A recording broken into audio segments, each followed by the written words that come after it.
Hello, everybody. I've been up since 4 o'clock this morning. Oh, my sleep is all messed up, but we need to talk about Kim Porter and the fact that it appears that Diddy has at least tried to wrangle her business enterprises in the years since she has died.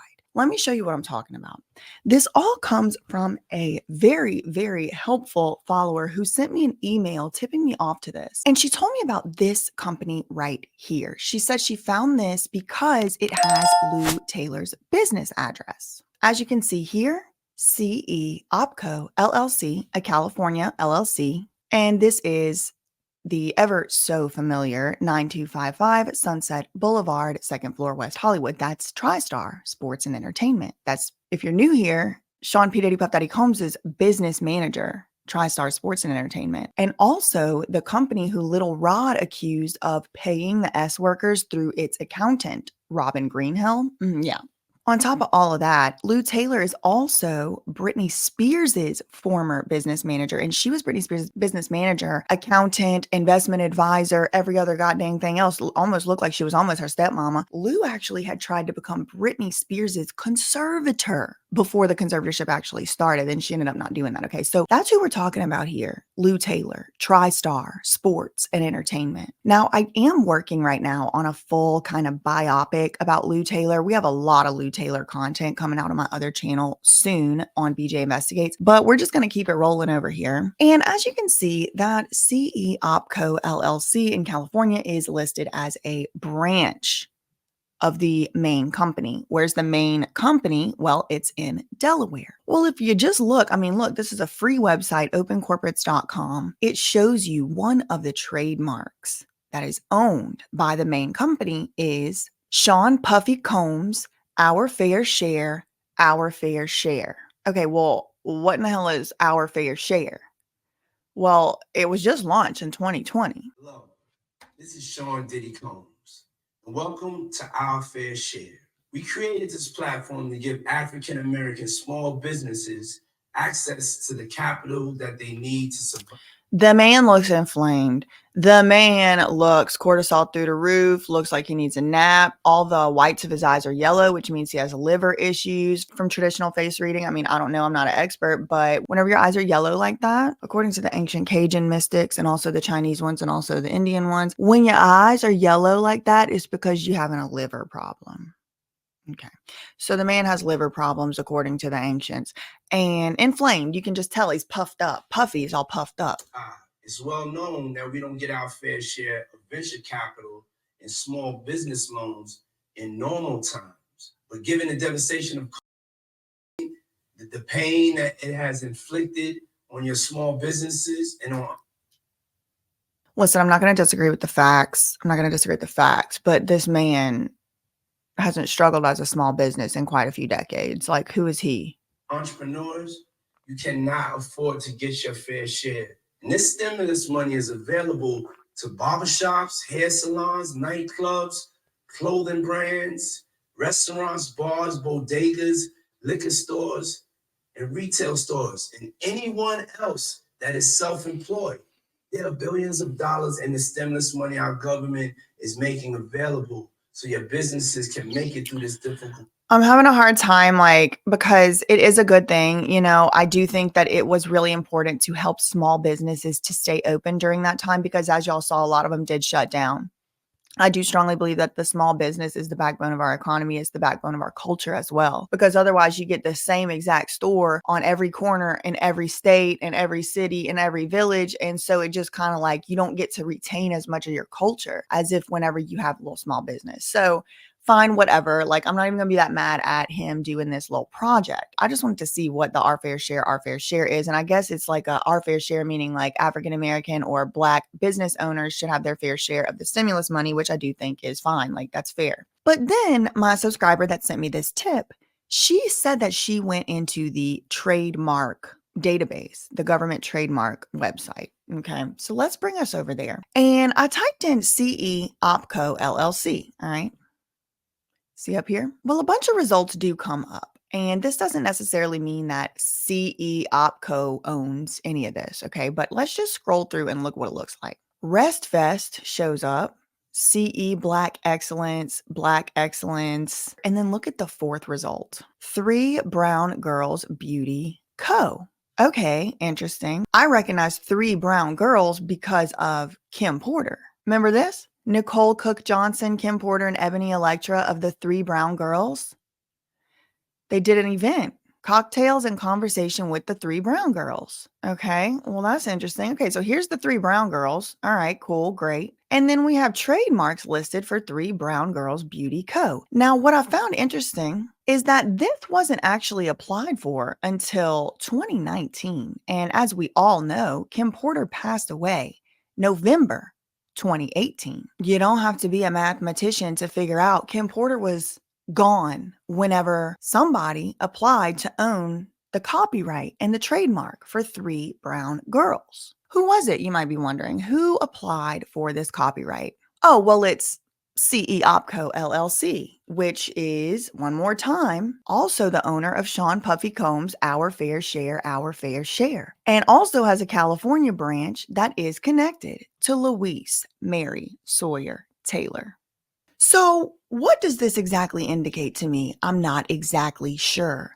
Let's go into the business filings of Opco LLC, CE Opco, and see if we can find what they have going on in there. Okay, so since 2019, there have been 3 documents filed, okay? The first one was the initial filing. Let me just pull it up. Okay, so here is that initial filing, and it is an application to register a foreign LLC. Okay, so this is basically saying that the CE Opco LLC was already opened in 2002.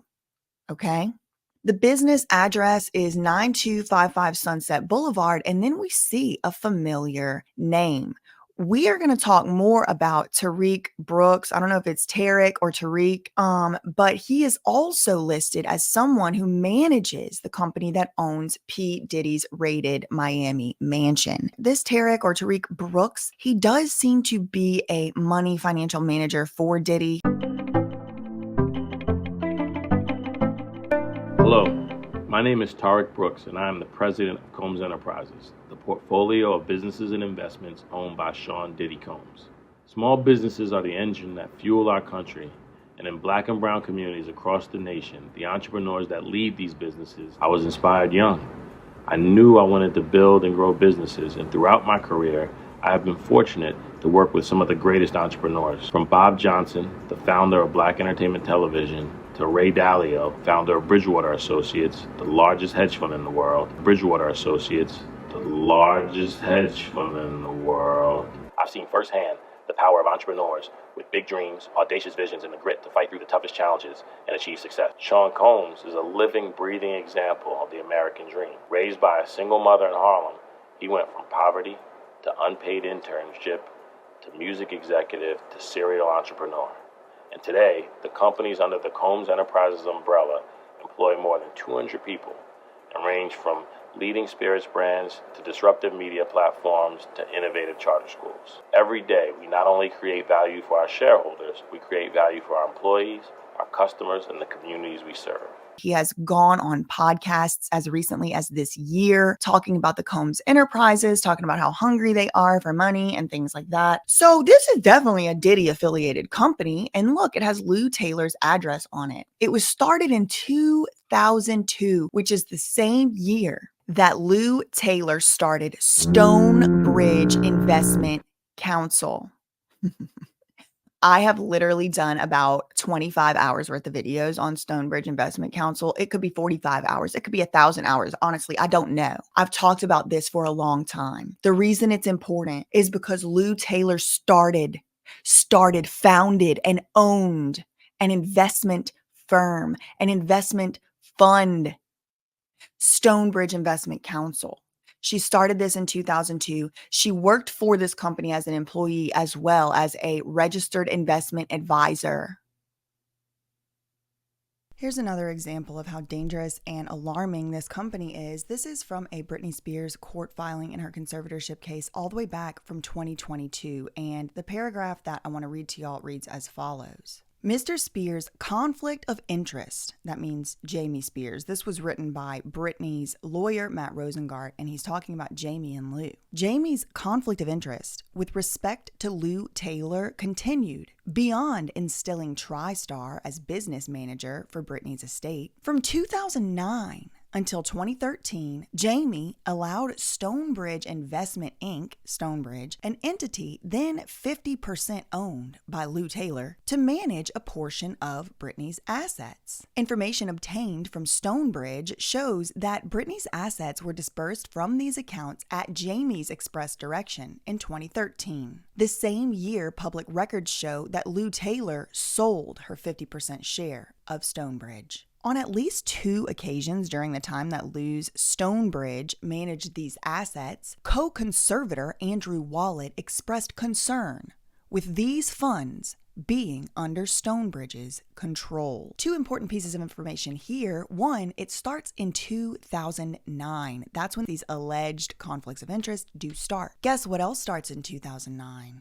The federal criminal case against Sean P. Diddy Puff Daddy Combs. It also shows that Lou was at the extreme least double dipping on fees because she would have been getting paid for the return on the investments that she was making of Britney Spears' money, but also as a fee for just doing that job from Britney Spears' money. She was also making management fees from Britney Spears' money, business broker fees from Britney Spears' money, finder's fees from conservatorships from Britney Spears' money, business negotiation fees from Britney Spears' money. I mean, I don't think I really need to go on.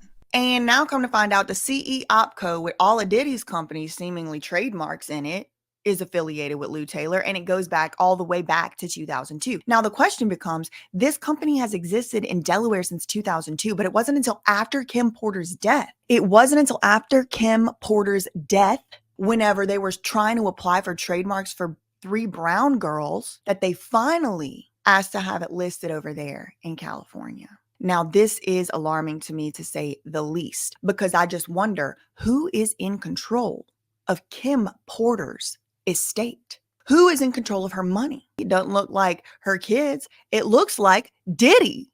It looks like Diddy. The same company, CE OpCo LLC, that owns the trademark for Our Fair Share, Sean Combs, owns or tried to apply for a trademark for 3 Brown Girls Beauty LLC, which is obviously Kim Porter's brand with her 2 friends. What else is Diddy perhaps trying to wrangle and finagle from others? What else is Diddy trying to wrangle and finagle from others after they have passed? And it just does bring to mind all of the people who have passed. Who's in control of Biggie's estate? Really? Who's in control of any of these people's estates? Really? And is it possible that it's Lou Taylor? I said it before, I'll say it again.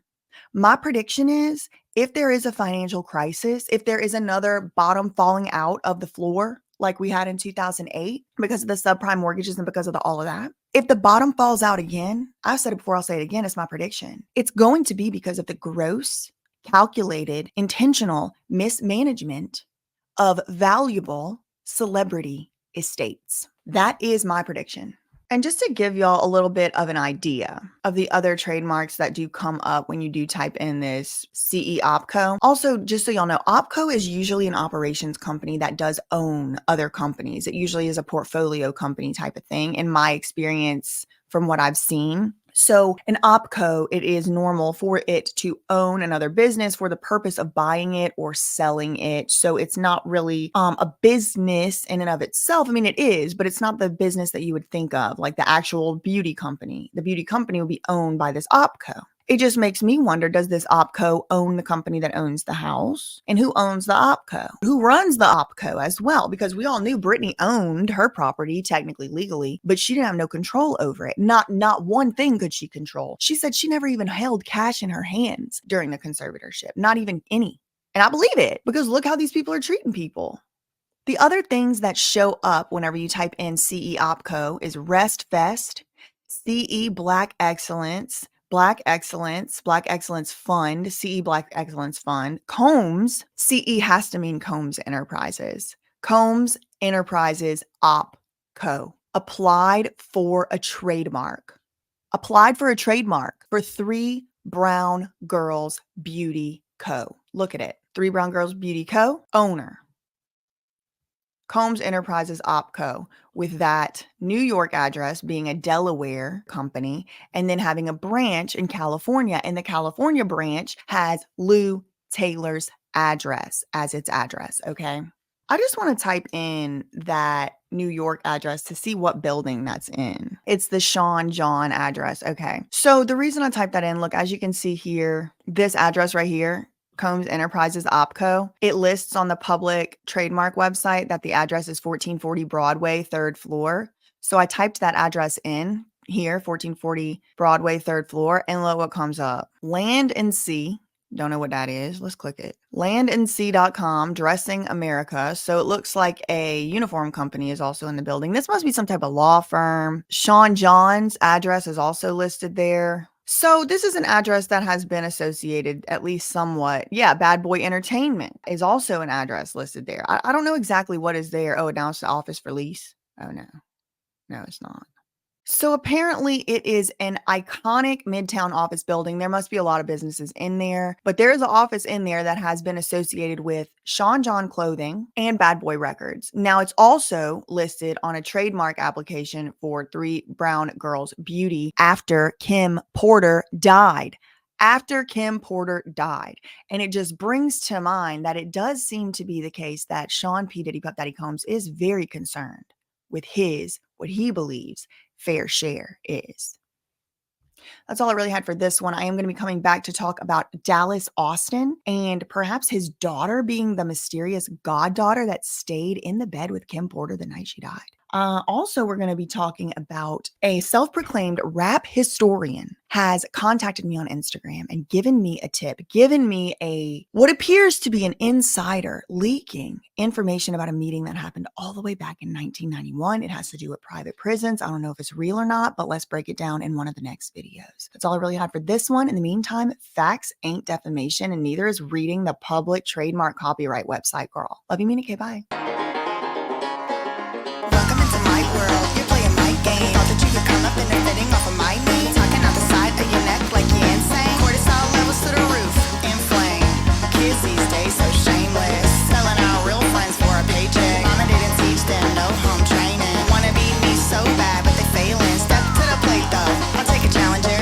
I ain't scared of no low life scavenger. I should warn you though, if you haven't heard, I ain't no Colleen ukulele ballager. Shots been fired. Wanna tell that? Say it to my face though. Now behind my back. Won't be long till you share it in the group chat. And when I call you up, you're gonna backtrack. And you should've kept my name out your mouth. That's Vivo, how it all